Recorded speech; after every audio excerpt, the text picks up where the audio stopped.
والحمد لله رب العالمين والعاقبة للمتقين والصلاة على النبي الكريم وآله وأصحابه أجمعين أما بعد فأعوذ بالله من الشيطان الرجيم ببركة بسم الله الرحمن الرحيم إن الله وملائكته يصلون على النبي يا أيها الذين آمنوا صلوا عليه وسلموا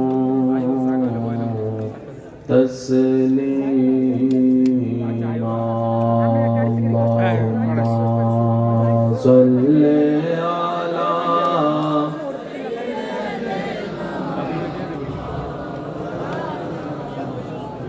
وعلى آل سيدنا مولانا चारों तरफ नूर छाया आका का मिलाद आया खुशियों का पैगाम लाया लाया आका का मिलाद आया अल्लाहुम्मा सल्ले अला मौलाना मुहम्मद व अला आले सय्यदिना शम्सो कमर और तारे क्यों ना हो खुशियाँ आज सारे उनसे ही तो नूर पाया पाया आका का मिलाद आया अल्लाहुम्मा सल्ले अला मौलाना मुहम्मद व अला आले मौलाना अल्लाहु अल्लाहु अल्लाहु अल्लाह अल्लाहु अल्लाहु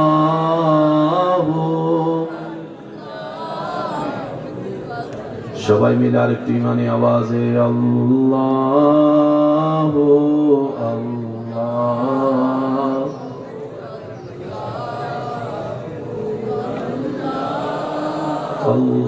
আল্লাহু আল্লাহু আল্লাহু আসুবহু বাদা طلعته والليل جامع وراته الله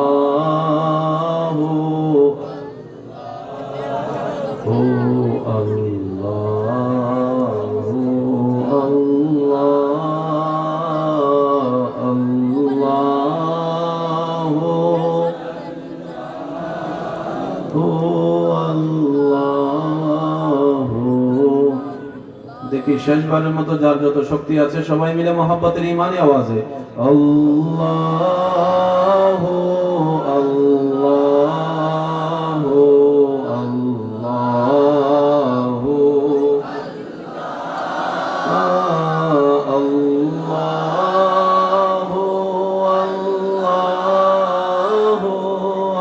আল্লাহু আল্লাহু আল্লাহু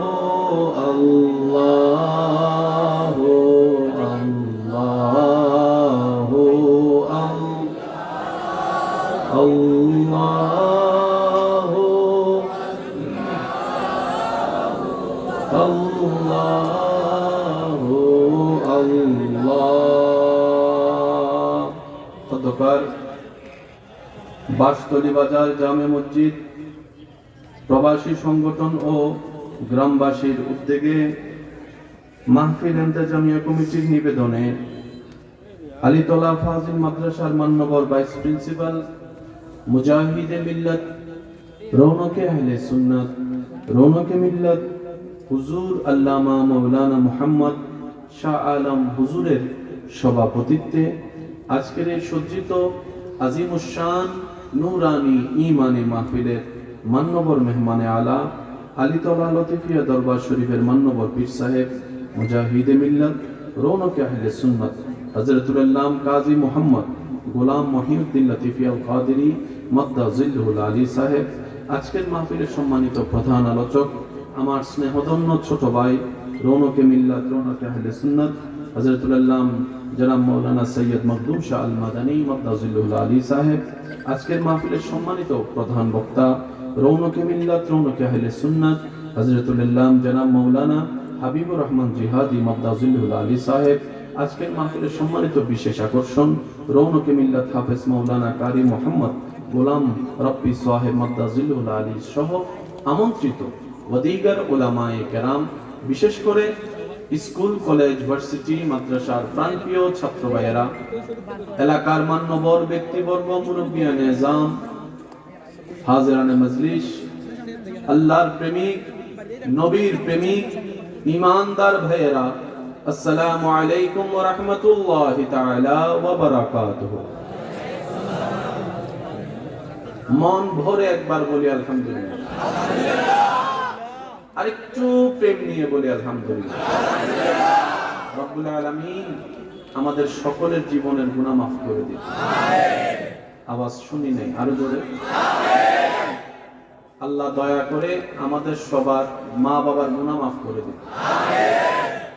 আল্লাহ মেহেরবানি করে অত্র এলাকায় এই মুহূর্তে যত কবরবাসী কবরের কঠিন আযাবে কষ্ট পাচ্ছে, সবার দোয়ার উসিলায় আল্লাহ প্রত্যেকটি কবরবাসীকে আযাব থেকে মুক্তি দান করুন।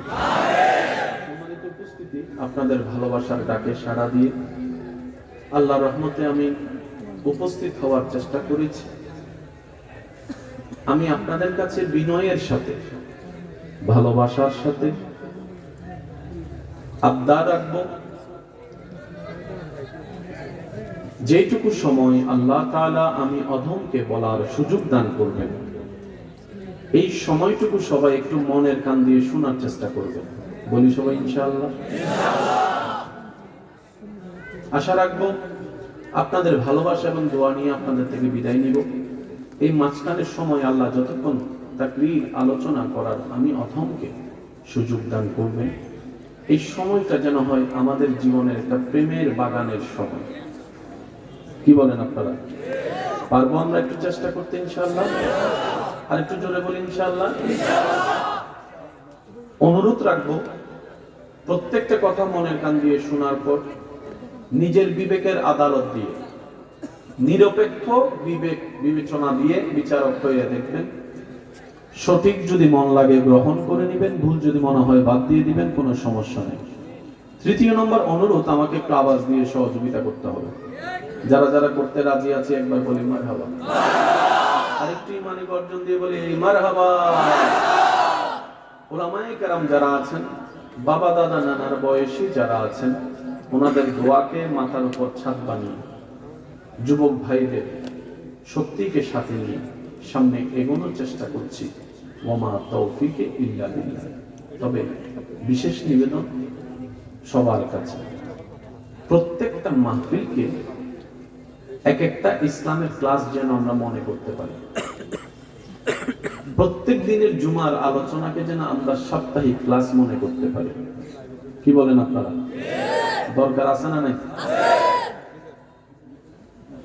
আমি একটু পাগলা টাইপের মানুষ, পাগলামিটা একটু বেশি করি। আর সেই পাগলামিটা যদি ভাগ্য গুণে মওলার প্রেমে হয়ে যায়,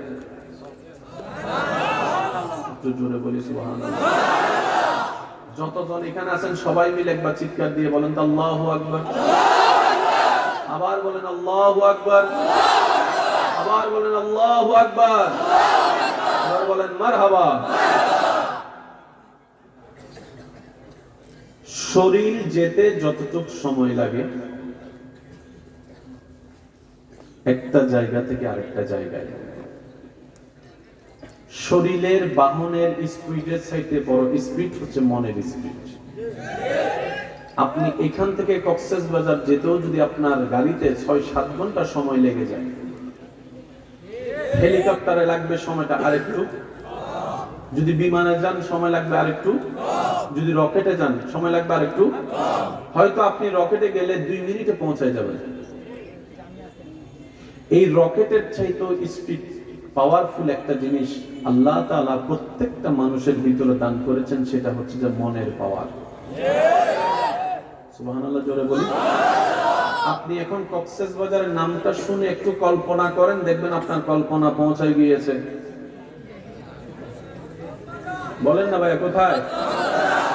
আমেরিকা যেতে 17-18 ঘন্টা বিমান সার্ভাইভ করার পরও হয়তো পৌঁছাতে অনেক লেট হয়ে যায়, কিন্তু আপনি যদি এখন কল্পনা করেন, আপনি কল্পনার জগতে আমেরিকায় পৌঁছায় যাবেন। সেকেন্ডের ভিতরে কল্পনার জগতে আপনি লন্ডন পৌঁছায় যেতে পারবেন।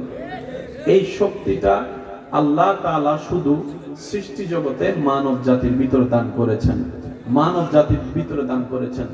নবী রাহমাতুল লিল আলামিনের উম্মতের খাতায় নাম লেখার গুণে আপনার আমার ভাগ্য এমন বিশাল হয়েছেন, এমন উপকারী হয়েছেন, এমন দামি হয়েছেন, আপনি আমি এখান থেকে আওয়াজ করলে সেটা 800 পর্যন্ত পৌঁছায় যায়। সুবহানাল্লাহ। ভাইয়া বেশি উঁচু করলে কানেকশনটা হচ্ছে না শ্রোতাদের সাথে। না সমস্যা না, আমি পারবো। চোখে চোখে চোখ না মিললে কি প্রেম হয়?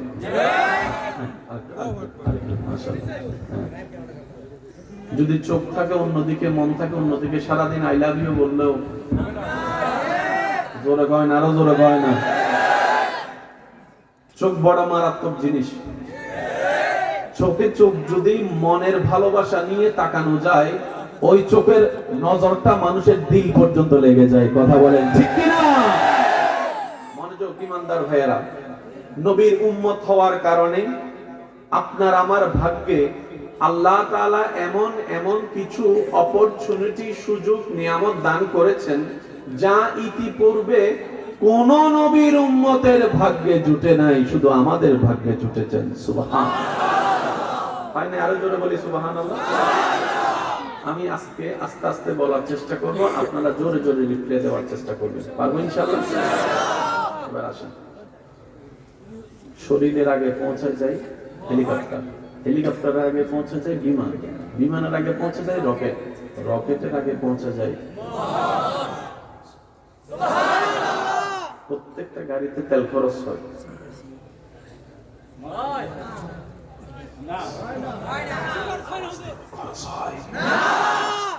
রকেট বিমান যেভাবেই যায়, রকেট আপনার হেলিকপ্টার, বিমান, রকেট, রকেটের একটা সীমা আছে। এই সীমা রকেট পার করতে পারবে না। কিন্তু আপনি যখন মন থেকে একবার আল্লাহকে ডাক দেন, সেই আওয়াজ প্রথম আসমান ভেদ করে যায়, দ্বিতীয় আসমান ভেদ করে যায়। সুবহানাল্লাহ, আমি শুনতে পাচ্ছি না? তৃতীয় আসমান পার হয়ে, চতুর্থ আসমান ছুঁয়ে, সপ্তম আসমান পার হয়ে, সিদরাতুল মুনতাহা জিবরাইলের সীমা পর্যন্ত পার করে উপরের দিকে যেতে যেতে যেতে যেতে যেতে আরশ পর্যন্ত পৌঁছায় যায়, আরশ পর্যন্ত পৌঁছায় যায়। বান্দা সিজদায় পড়ে রবের দরবারে নিজের দামি মাথা কপালকে যখন সিজদায় ঝুঁকাই দিয়ে সুবহান রাব্বিয়াল আলা আস্তে আস্তে পড়ে, এই আওয়াজটা হতে পারে ডানের বামের মানুষ শুনে না, কিন্তু সেই ফিসফিস করা আওয়াজ আরশ পর্যন্ত পৌঁছায় যাচ্ছে। রব্বুল আলামিন শুনতে পাচ্ছে, রব্বুল আলামিন শুনতে পাচ্ছে। ফেরেশতা জাতি জিজ্ঞেস করে, আল্লাহ এই ছোট্ট 3.5 হাতের মানুষের এমন শক্তি আসলো কোত্থেকে? যারা তেলাপোকা দেখলেই এক লাফে অন্যদিকে চলে যায়, সাপের নাম শুনলে রাতে ঘুম হারাম হয়ে যায়, তাদের আওয়াজে এত শক্তি হলো কিভাবে? রব্বুল আলামিন বলে, এই সৃষ্টি জগৎ জেনে রাখো, আমি রবের সৃষ্টিতে সব আমি সৃষ্টি করলেও এই মানব জাতিকে আমি আল্লাহ প্রেম দিয়ে সৃষ্টি করেছি, মায়া দিয়ে সৃষ্টি করেছি, ভালোবাসা দিয়ে সৃষ্টি করেছি, আমি আল্লাহ মহব্বত দিয়ে বিয়াদাইয়া ভাবে সৃষ্টি করেছি। আমি আল্লাহ এই মানব জাতির বান্দুদের দুই আঙ্গুল নিচে এমন একটি স্টেশন দান করেছি, নবীর হাদিসের সন্ধানে সেই স্টেশনের সন্ধান পাওয়া যায়। ইন্না ফিল কলবে আইনানে ওয়া উজদানে, নবীর হাদিসের মধ্যে শোনা যায় ওই স্টেশন একটা আছে যেই কলবের আওয়াজ লামকা পর্যন্ত পৌঁছায় যায়। বলেন সুবহানাল্লাহ। এমন সুযোগ, এমন দয়া, এমন নিয়ামত আল্লাহ আর কাউকে দেয় না। মনে রাখবেন এই কথাগুলো। আমার কথা মিললে নিবেন, না মিললে নেওয়ার দরকার নেই, আমি আগেই বলেছি। তবে ভেবে দেখবেন নিরপেক্ষ বিচারক হয়ে। শুনেন ভাইয়া, আল্লাহ তাআলা আমাদেরকে যতটুকু দুনিয়ার বিষয় দিয়েছেন অর্ধেক হায়াত তো শেষ। যুবকরা আওয়াজ দেন না। আগে মানুষ মারা যেত অন্তত দাড়ি পাকলে, এখন তো দাড়ি উঠে নাই। মোটরসাইকেলে এই কথা কয় না, আরো জোরে কি বলে, ও আজরাইলে কয় ও আছে না নাই? যুবকরা আওয়াজ দিয়ে বলেন আছে না নাই? তবে আমি আমার যুবক ভাইদেরকে অনুরোধ করব, মোটরসাইকেলে যখনই উঠবেন, যদি আপনাকে অতিরঞ্জিত গাড়ি চালানোর জন্য কেউ পুশ করে, আপনি নিজের মনকে অন্তত নিজের মা বাবার চেহারাটা একবার স্মরণ করাই দিবেন। আপনি আপনাকে যেমন মন চায় তেমন করার অধিকার রাখেন, আমি মানলাম, কিন্তু আপনার মার চোখের পানির কারণ হওয়ার অধিকার আপনাকে কেউ দেয় নাই। আপনার মার বুকের হাড় খালি করার অধিকার আপনাকে কেউ দেয় নাই। আপনার মা বাবাকে সন্তান হারা করার অধিকার আপনাকে কেউ দেয় নাই। ডান হাত তুলে দেখাই বলো ঠিক কিনা? আল্লাহ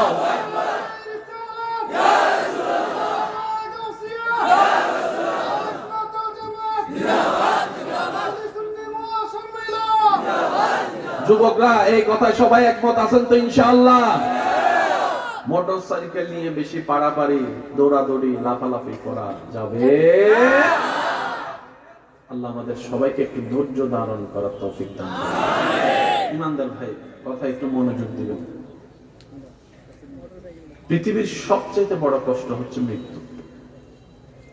আপনি আমি যে কষ্টগুলো সহ্য করতে না পেরে মরে যাব চিন্তা করছি, মরণের এক সেকেন্ডের কষ্টের সামনে এই দুনিয়ার কোনো কষ্টই কিছু না, কিচ্ছু না, কিচ্ছু না, কিচ্ছু না।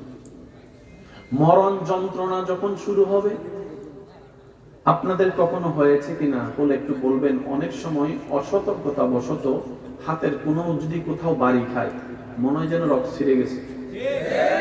আমার প্রায় সময় হয়, আপনাদের তো আপনারা বলেন। তখন এই 1-2 সেকেন্ড 5 সেকেন্ড এমন কঠিন সময় পার হয়, মনে হয় যেন হাত শেষ, রক্ত বের হয়ে যাচ্ছে, রক্ত ছিঁড়ে যাচ্ছে। তখন যদি মায়া করেও কেউ হাত দেয়, তখন তার কথা বলেন। মৃত্যু যখন আপনাকে আলিঙ্গন করা শুরু করবে, তখন পাপী বান্দার সেই শরীরে অনুভব হবে, মনে হয় যেন শরীরের একটা একটা রগ সব ছিঁড়ে যাচ্ছে, একটা একটা রগ যেন সব ছিঁড়ে যাচ্ছে। সামনে হয়তো আপনজনেরা থাকবে, মা বাবা, স্ত্রী, পুত্র, সন্তান, স্বামী থাকবে। সবার সামনে থেকে আজরাইল যখন জানটা টেনে নিয়ে যাবে, এর চেয়ে বড় ভয়ানক মুহূর্ত আর কিছু হতে পারে না, আর কিছু হতে পারে না। একদিকে বুক ফেটে যাবে তৃষ্ণার যন্ত্রণায়, অন্যদিকে শরীরের সারা সঙ্গে প্রত্যঙ্গে অত্যঙ্গে ব্যথা আর ব্যথা, ব্যথা আর ব্যথা। একদিকে আপনার পৃথিবী ছেড়ে যাওয়ার ভয়, মায়া কাজ করবে, আবার অন্যদিকে কবরে থাকার সেই ভয়টা আপনাকে বারবার ভাবিয়ে তুলবে। একদিকে আপনার সন্তান রেখে যাওয়ার বাপ হিসেবে টেনশন কাজ করবে, একটু কথা বলতে হবে, ঠিক না? আবার অন্যদিকে আপনার কষ্টে অর্জিত সম্পদ আপনি যাওয়ার পর অন্য কেউ ভোগ করবে, এই ব্যথাটাও আপনাকে বারবার নাড়া দিবে। হাজার যন্ত্রণার ভিতরে আপনাকে একটা পরীক্ষা দিতে হবে, সেটা হচ্ছে ঈমানি পরীক্ষা। ঈমানি পরীক্ষা, ঈমানি পরীক্ষা। এটা এমন একটা সময় ভাই, মানেন কিংবা না মানেন, ইচ্ছা হোক কিংবা না হোক, এই পরিবেশ পরিস্থিতিকে একদিন না একদিন আপনাকে আমাকে সামনাসামনি ফেস করতেই হবে, ফেস করতে হবে। দ্বিতীয় কোনো উপায় থাকবে না। এর ভিতর আবার চলে আসবে মিস্টার ঈমান চোর শয়তান। ঈমান নেওয়ার জন্য, ঈমান নেওয়ার জন্য, ঈমান নেওয়ার জন্য আপনাকে আল্লাহ থেকে দূরে রাখার জন্য সারা জীবন সে যত চেষ্টা করেছে, লাস্ট ফাইনাল চেষ্টা শয়তান তখন করবে আপনার অন্তরে আল্লাহর অবিশ্বাস ঢুকাই দেওয়ার জন্য, আপনার অন্তর থেকে নবীর প্রতি বিদ্বেষ আনার জন্য, অস্বীকৃতি আনার জন্য। মনে রাখবেন, একটা মানুষের জীবনের সারা জীবনের কষ্ট এক জায়গায় করলেও মৃত্যুর এক সেকেন্ডের কষ্টের সামনে কোনো কিছুই হয় না, কোনো অস্তিত্ব হয় না। আবার এদের ভিতরে কিছু এমন সৌভাগ্যবান ব্যক্তি আছে যাদের মৃত্যু যন্ত্রণা শুরু হবার আগে জানটা এমন ভাবে সুন্দর করে বের হয়ে যায়, তার খবরও হয় না, অনুভবও হয় না। সুবহানাল্লাহ বলেন না? আরেকটু জোরে বলেন না সুবহানাল্লাহ। ইয়া আইয়াতুহান নাফসুল মুতমাইন্না। কুরআনের মধ্যে সেই দৃশ্যের বর্ণনা এমন ভাবে দিচ্ছে, রব্বুল আলামিন বলে, মৃত্যুর চাইতে বড় ভয়ানক যন্ত্রণা আর কিছু হতে পারে না। কুল্লু নাফসিন যায়িকাতুল মউত, প্রাণী যেই হবে মৃত্যুর স্বাদ তাকেই গ্রহণ করতে হবে।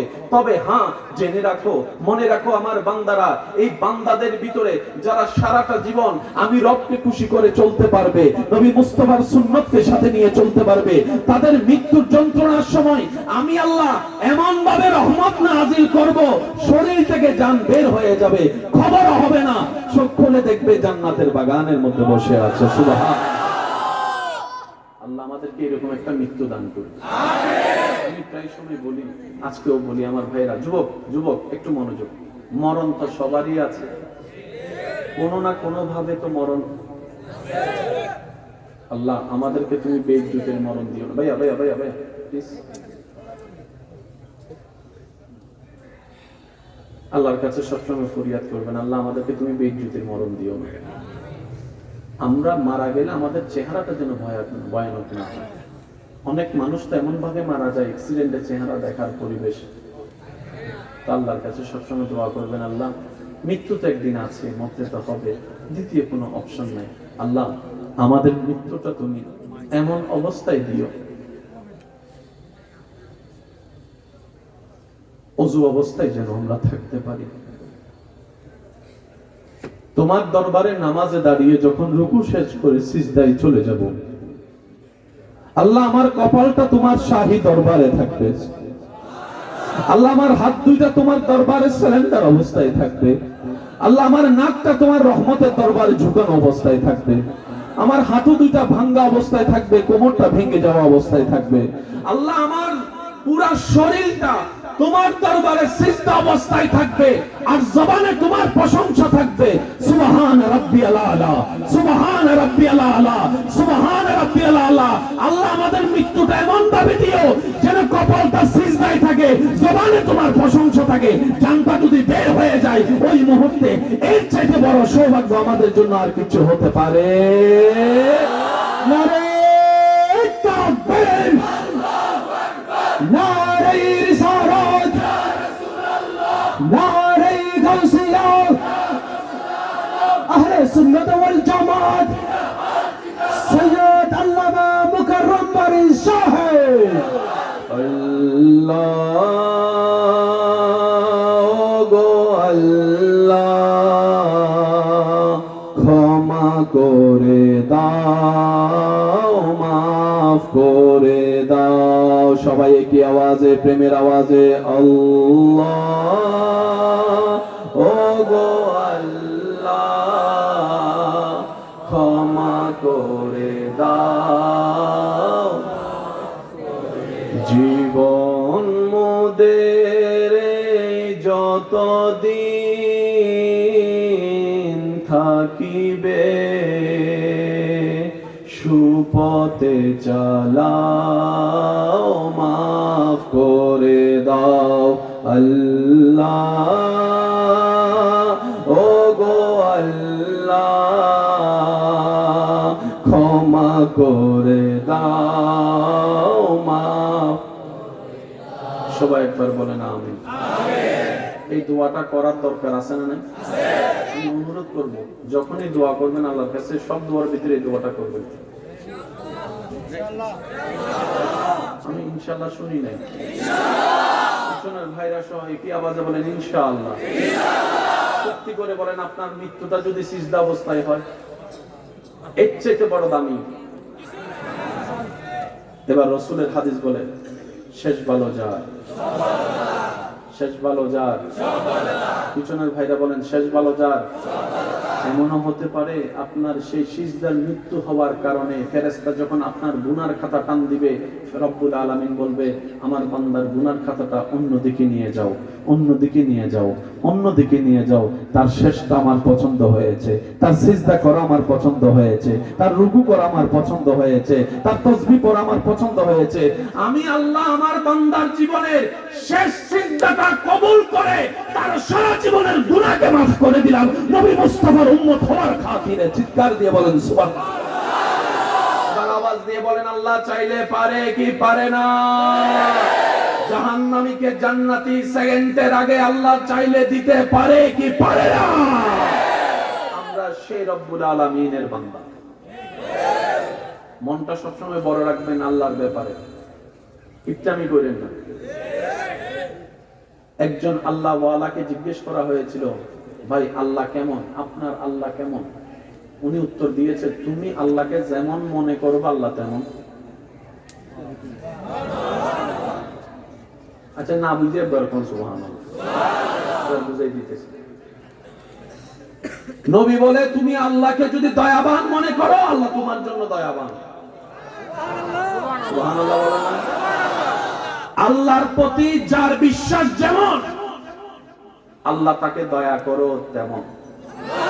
সেজন্য আমি বলি, ইমানদার ভাইয়েরা মনে রাখবেন, বিপদ যদি কখনো এমন পর্যন্ত পৌঁছায় যায়, আপনি আপনার চতুর্দিকে অন্ধকার আর অন্ধকার, আপনি তখনও অন্তরে বিশ্বাস রাখবেন, আমার আল্লাহ একজন আছে যিনি চাইলে অন্ধকারকে আলো দিতে পারে, অন্ধকারকে আলো দিতে পারে, অন্ধকারকে আলো দিতে পারে।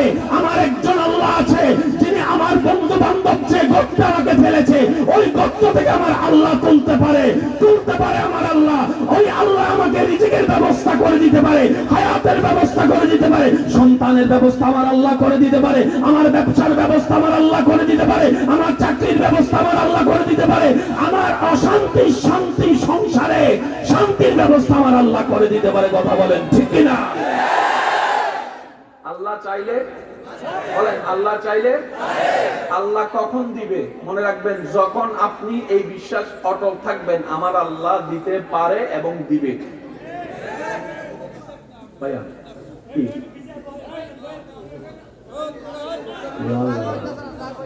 এতগুলো পাগল এক জায়গায়? আল্লাহ এই পাগল পাগলামিদের কবুল করো। আমার সোনার মদিনা, আমার প্রাণের মদিনা, সব ভুলিব কিন্তু তোমায় ভুলতে পারি না। সবাই সোনার মদিনা, সব ভুলিব,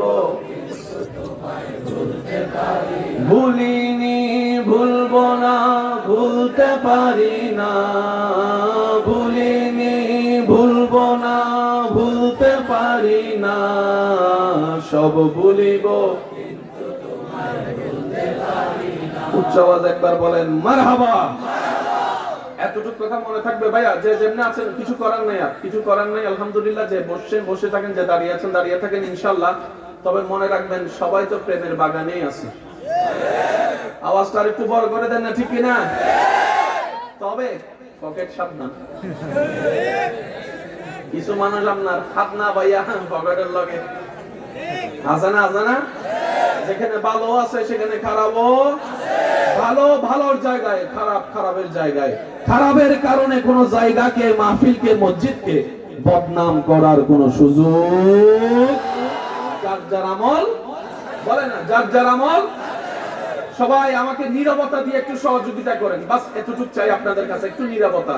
কারণ জায়গার তুলনায় আসে কি কম হয়েছে না বেশি হয়েছে? আল্লাহ এই পাগলের পাগলামিদেরকে কবুল করো, আমিন। এতটুক কথা যারা বুঝতে পেরেছি তারা ডান হাত তুলে একবার বলি মারহাবা।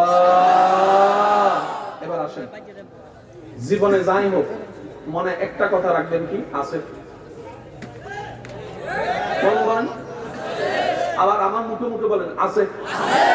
জিজ্ঞেস যদি করে কেউ কে আছে, আপনি বলবেন যে আছে।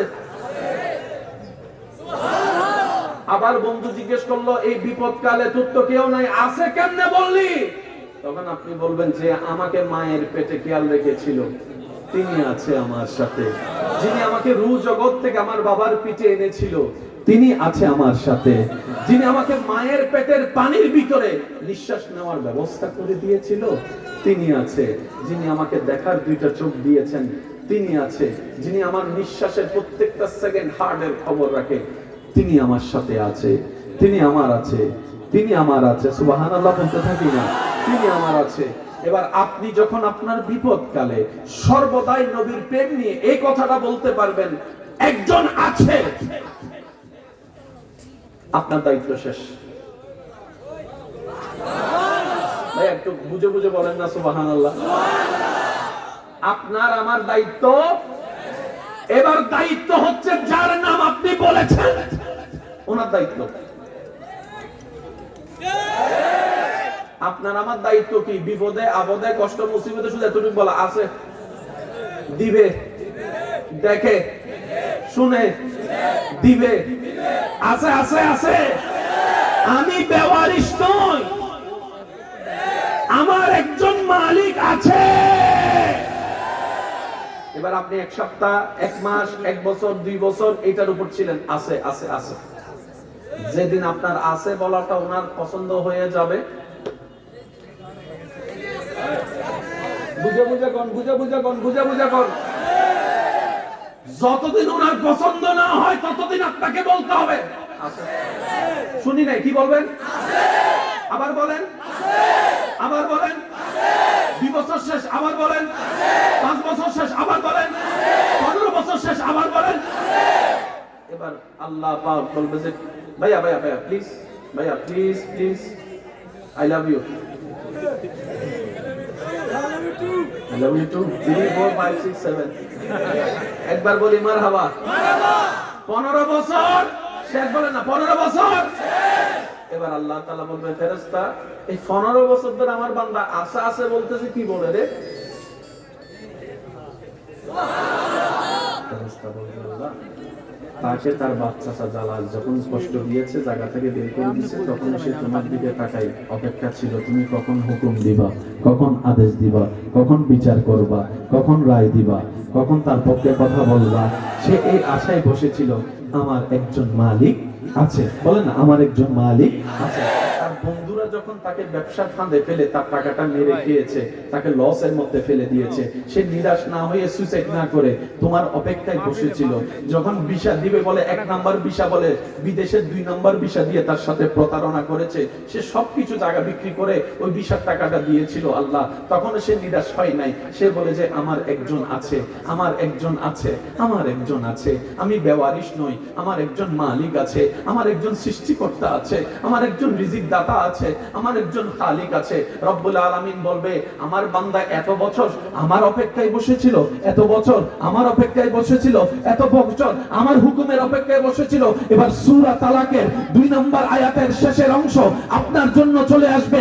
রব্বুল আলামিনের ফরমান, ওয়া মান ইয়াত্তাকিল্লাহ ইয়াজআল লাহু মাখরাজান, ওয়া মান ইয়াত্তাকিল্লাহ ইয়াজআল লাহু মাখরাজান। সুবহানাল্লাহ বলতে থাকি, সুবহানাল্লাহ সুবহানাল্লাহ সুবহানাল্লাহ।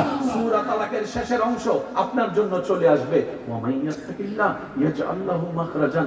রব্বুল আলামিন বলে, যে কোনো বিপদ আপদ মুসিবতে কষ্টের মধ্যে আমার বান্দা যদি নবীর প্রেমটার সাথে নিয়ে আমি রবের উপর তাওয়াক্কুল করে, আমার হুকুমের অপেক্ষা করে, আমার উপর ভরসা করে, হে দুনিয়াবাসী জেনে রাখো আমি আল্লাহ ইয়াজআল লাহু মাখরাজান। তার বন্ধু বান্ধব তাকে যে করতে ফেলেছে, তার আত্মীয় স্বজন তাকে যে বিপদে ফেলেছে, তার বাবা যারা চাচা মামারা যে সম্পত্তি খেয়ে ফেলেছে, আমি আল্লাহ কথা দিলাম ইয়াজআল লাহু মাখরাজান। ওই বিপদ থেকে বের হওয়ার চোখ দেখবে কোনো রাস্তা নাই, বিবেক বলবে কোনো উপায় নাই, সেই জায়গা থেকে আমি আল্লাহ তাকে বের করার ব্যবস্থা করে দেব, বের করার ব্যবস্থা করে দিব, বের করার ব্যবস্থা করে দিব।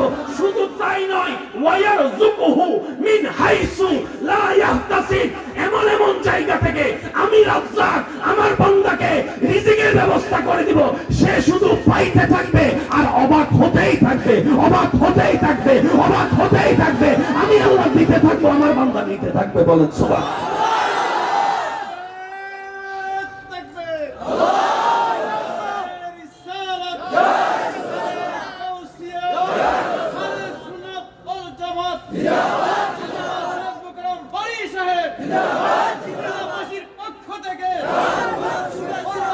পক্ষ থেকে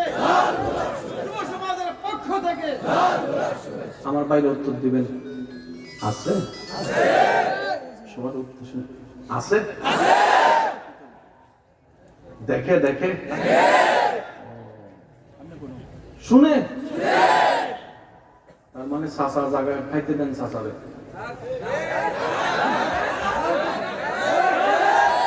যারা বলেন মামলা আরো 5টা দিতে, আমি আপনাদের মেহমান মুসাফির হিসেবে বলে যাই, মনে রাখবেন যদি দিলে লাগে নিয়েন। মামারে বললেন মার জায়গা খাইতে,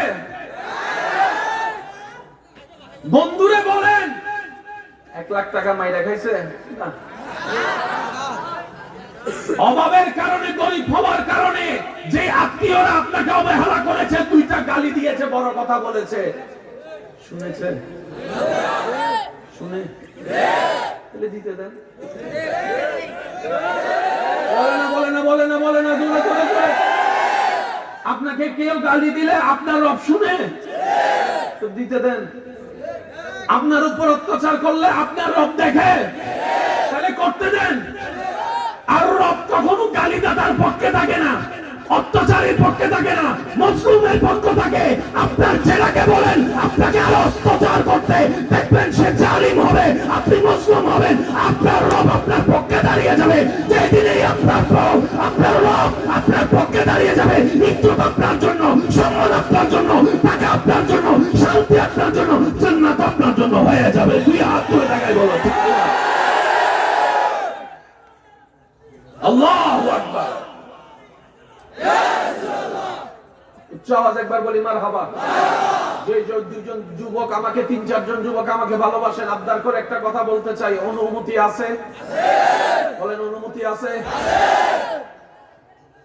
ধাক্কা খাইলে বলেন, ধাক্কা খাইলে পাক্কা হয়। ধাক্কা খাইলে পাক্কা হওয়ার প্রথম শর্ত হচ্ছে ধাক্কা খাওয়া। ভাইয়া আপনার কথা বলেন না প্লিজ। মাহফিল আদবের জায়গা, মহাব্বতের জায়গা, ঠিক না? আমরা যদি এটাকে ধরে রাখতে পারি, এখানে নূর আসবে, রহমত আসবে। আর আমি অনুরোধ করবো, যে কোনো মাহফিলে যাবেন অজু রাখবেন আর টুপি রাখবেন। এটা হবে কি আপনার ভিতরে শয়তানটা আপনাকে লাগতে পারবে না। আচ্ছা সত্যি করে বলেন ভাইয়া, মাঝখানে যুদ্ধবাজি কি? আচ্ছা দাঁড়াও। অজু করার পরে কাউকে গালি দিতে ইচ্ছে করে? অজু করার পরে মারামারি করতে ইচ্ছে করে? অজু করার সাথে সাথে দেখবেন আপনার ভিতরে একটা পবিত্র ভাব চলে আসে। সেজন্য অজু অবস্থায় থাকার চেষ্টা করবেন। নবীজি বলে, যার মৃত্যু অজু অবস্থায় হবে তার মৃত্যুটা ঈমানের উপর লেখা হয়ে যাবে। আমাকে যে 2-1 জন ভালোবাসেন, আবদার করে বলি, যতটুক পারেন, যতটুক সময় পারেন অজুর সাথে থাকার চেষ্টা করবেন। চেষ্টা তো করতে হবে, কারণ নিজে বাঁচলে না পাবেন না। এই যে কথা বলেন, আরো জোরে বলেন। আমার বাচ্চা আমাকে বাঁচতে হবে, ঠিক কিনা? আপনার বাঁচার রাস্তা আপনাকে করতে হবে, ঠিক কিনা? তো নিজেকে জান্নাতে নেওয়ার জন্য পরিশ্রম করার দরকার আছে না? না, আমাদের সবাইকে তৌফিক দান করুন। এবার বলেন, ধাক্কা খাইলে, সবাই বলতে হবে ধাক্কা খাইলে। তাহলে পাক্কা হওয়ার প্রথম শর্ত ধাক্কা। তো ধাক্কা খাওয়ার জন্য ধাক্কা দেনেওয়ালাও তো লাগবে। এই ধাক্কা দেনেওয়ালা চাচা, দাদা, মামা, নেতা, পেতা, বড় ভাই, কাকা, 2 নম্বরই বন্ধু, বিচার মধ্যে জালিয়াতি, ওদেরকে ধাক্কা দিতে দেন। এবার আপনি বলবেন, ভাই আমার কাজ কি? আপনার কাজ একটা,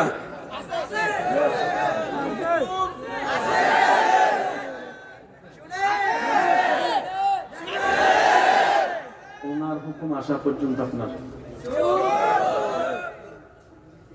যেদিন ওনার কথা বলা শুরু করবে তারপরে কইেন, চাচা আইয়ো, খেলা হবে।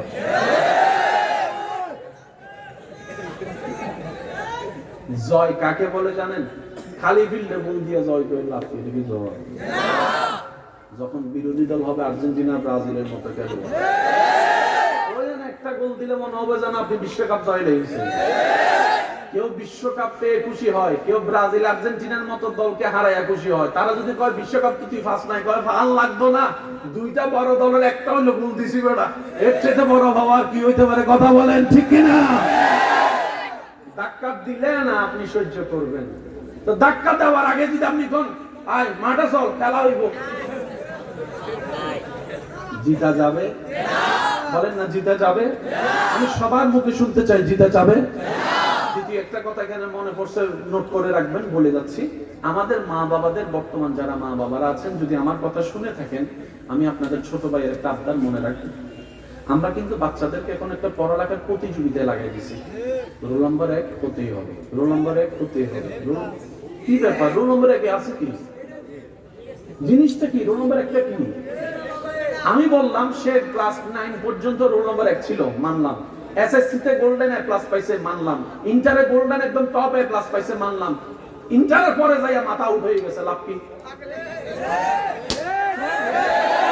কথা বলেন না রে ভাইয়া, কোনো লাভ আছে?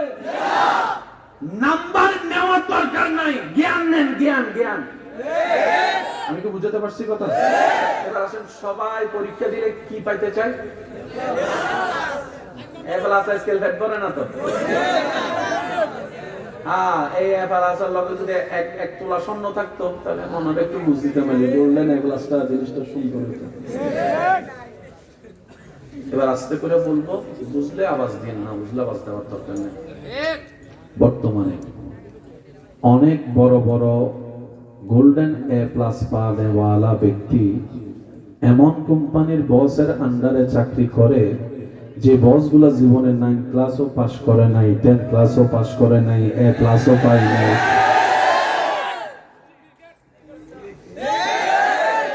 গোল্ডেন এ প্লাস যে পেয়েছে সে ক্লাস 9 এর সেই বসকে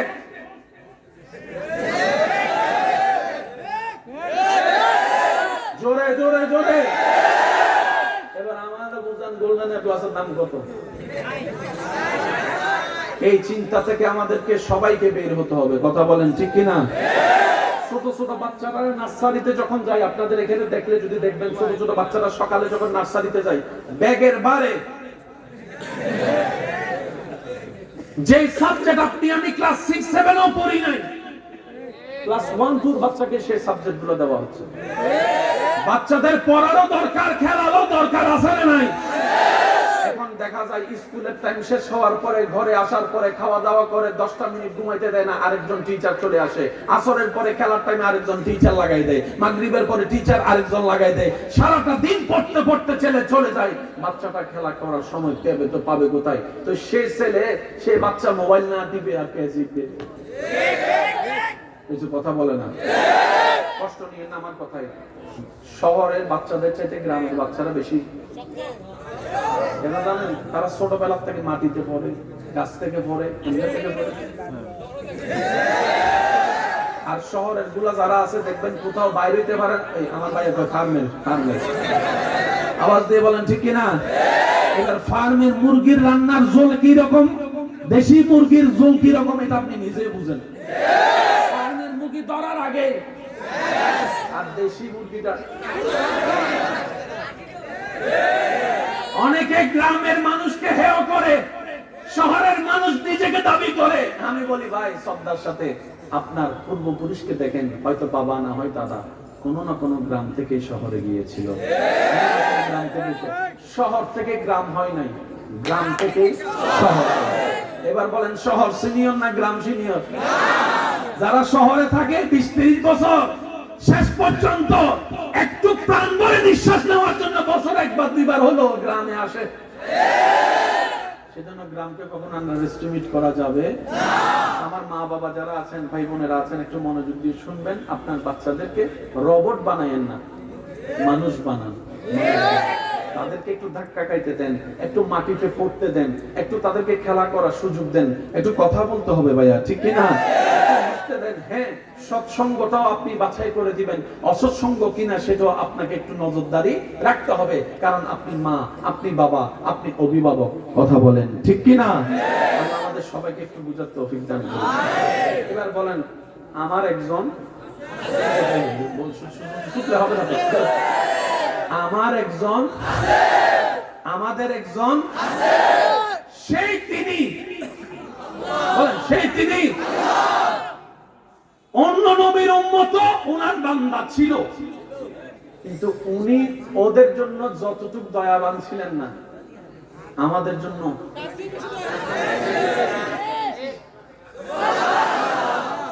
এবার ফেরেশতা জিজ্ঞেস করে, আল্লাহ আচ্ছা আমি ছোট্ট করে কইলে আপনারা বুঝতে পারবেন।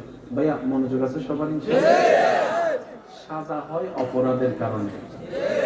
অপরাধ মানি গুনাহ, অপরাধ মানি গুনাহ। আচ্ছা আপনারা জানেন সমস্ত নবীর উম্মত কার বান্দা? আল্লাহ। একটু জোরে বলেন, কার বান্দা? ওনাদের বেলায় আল্লাহর সিস্টেমটা কি ছিলেন জানেন? আল্লাহ তাআলা যে কোনো কাজে 3 বার নিষেধ করতেন। কয়বার? 3 বার। প্রথমবার, দ্বিতীয়বার, তৃতীয়বার। যদি তারা না শুনতো, বলেন গজব দিয়ে। যেমন আপনারা জানেন নূহ আলাইহিস সালামের প্লাবনের কথা জানেন, আসমান থেকে অগ্নিবর্ষণের কথা জানেন, বানর বানাই দেওয়ার ঘটনা জানেন। একটু জোরে বলেন না। মুসা নবীর আমলে ফেরাউনের বংশধর সহ গজব মানি শেষ। বলেন গজব মানি শেষ। এতটুকু বুঝবেন। এবার আপনারা আমাকে উত্তর দিবেন, শুধু স্টেজ উলামায়ে কেরাম যারা আছে, বাবা দাদা নানার বয়সী যারা আছে, ওনারা একটু শুনবেন। সব নবীর উম্মত কার বান্দা? আগের নবীর উম্মতের গুনাহ বেশি ছিল না আমাদের? আমি বলবো না, আপনারা বলেন। আমাদের। মুসা নবীর উম্মতে ফেসবুক ছিল না, মুসা নবীর ঈসা নবীর উম্মতে ইউটিউব ছিল না, কথা কয় না তো। দাউদ নবীর উম্মতের কাছে হোয়াটসঅ্যাপ ছিল না, ইউসুফ নবীর উম্মতের কাছে গুগল ক্রোম ছিল না। কিছু কথা বলেন আরে ভাই। আগের যুগের উম্মতের মধ্যে রেস্টুরেন্ট ছিল না আমাদের। আগের যুগের উম্মতের মধ্যে কলেজ ভার্সিটির কিসিং ছিল না। এবার বলেন তুলনামূলক গুনাহ কারা বেশি করি? আমরা। সবার মুখে একটু শুনতে চাই, কারা? তারাও ছিল কার বান্দা? আমরাও কার বান্দা? তারা ছিল কার জমিনে? আমরাও আছি কার জমিনে? তারা ছিল কার বিধানে? আমরাও আছি কার বিধানে? তারা আছে কার দুনিয়ায়? আমরা আছি কার দুনিয়ায়? এবার ওই একটু হিসাবটা করি। আগের যুগের নবীর উম্মতের চাইতে আমাদের গুনাহটা বেশি। আমাদের অনলাইনে গুনাহ, আমাদের চোখে গুনাহ, আমাদের হাতে গুনাহ, আমাদের স্কুলে গুনাহ, আমাদের কলেজে গুনাহ, আমাদের ভার্সিটিতে গুনাহ, আমাদের রেস্টুরেন্টে গুনাহ, আমাদের বয়ফ্রেন্ডে গুনাহ, আমাদের গার্লফ্রেন্ডে গুনাহ, আমাদের চ্যাটিংয়ে গুনাহ, আমাদের ভিডিওতে গুনাহ, আমাদের নজরের গুনাহ, আমাদের মনের মধ্যে গুনাহ। তো বলেন না রে ভাইয়া, মোবাইলে মিথ্যা বলার গুনাহ, মোবাইলে মিথ্যা বলার গুনাহ, আমাদের প্রবাসীর এই যে একটা সেক্টর নিয়ে প্রতারণা করা, 1 নাম্বার ভিসা বলে 2 নাম্বার দেওয়া, সেই দিকে গুনাহ, আমাদের আইল কাটার গুনাহ, জমিন দখলের গুনাহ, ইঞ্চি ফাড়ার গুনাহ, দেওয়াল তুলে দেওয়ার গুনাহ, মা বাবার সাথে বেয়াদবি করার গুনাহ। কথা বলতে থাকেন ঠিক না?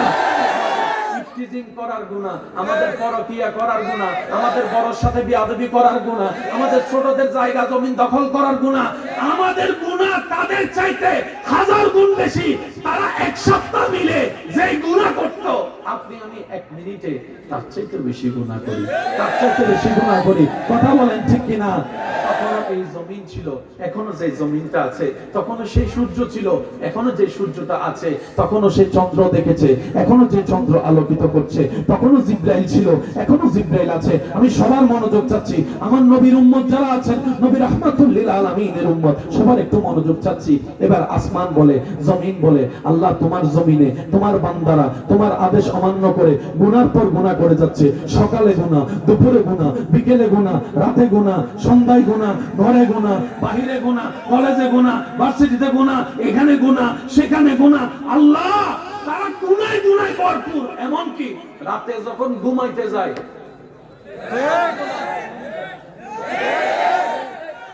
শুনি না আরো জোরে বলেন, তারা কখনো গুনাহ করে।